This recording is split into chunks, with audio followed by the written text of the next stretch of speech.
मरहबा collection mall, readymade कपड़ों का भरपूर खजाना। Jeans pant, T shirt, cargo pant, night pant, बच्चे और बच्चियों के लिए अच्छे खूबसूरत और उम्दा ड्रेस। पता याद रखें, जमुर हाई स्कूल मेन रोड।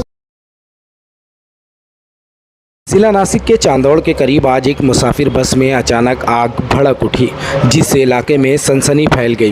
खुशकिस्मती से इस खौफनाक हादसे में बस में सवार तमाम 54 मुसाफिरों को बहिफाजत निकाल लिया गया, जिससे एक बड़ा जानी नुकसान होने से टल गया। मुसाफिर बस शहादा से नासिक की जानिब जा रही थी। दौरान सफ़र अचानक बस से धुआं उठता हुआ दिखाई दिया और देखते ही देखते आग ने बस को अपनी लपेट में ले लिया। आग लगने से मुसाफिरों में अफरा तफरी मच गई। ताहम बरवक्त कार्रवाई करते हुए बस में सवार तमाम 54 मुसाफिरों को बहिफाजत नीचे उतार लिया गया, जिसकी वजह से कोई जानी नुकसान नहीं हुआ। हादसे की इत्तला मिलते ही मकामी फायर ब्रिगेड की गाड़ियां फौरी तौर पर जाए वक़ूफ़ पर पहुंच गई। सख्त जिद्दोजहद के बाद आग पर काबू पा लिया गया। इत्तलात के मुताबिक आग लगने की वजह शॉर्ट सर्किट बताई जा रही है।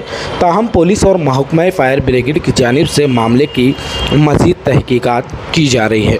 जिला नासिक के चांदौड़ के करीब आज एक मुसाफिर बस में अचानक आग भड़क उठी, जिससे इलाके में सनसनी फैल गई।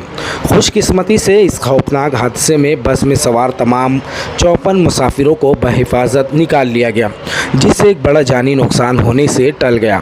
मुसाफिर बस शहादा से नासिक की जानिब जा रही थी। दौरान सफ़र अचानक बस से धुआं उठता हुआ दिखाई दिया और देखते ही देखते आग ने बस को अपनी लपेट में ले लिया। आग लगने से मुसाफिरों में अफरा तफरी मच गई।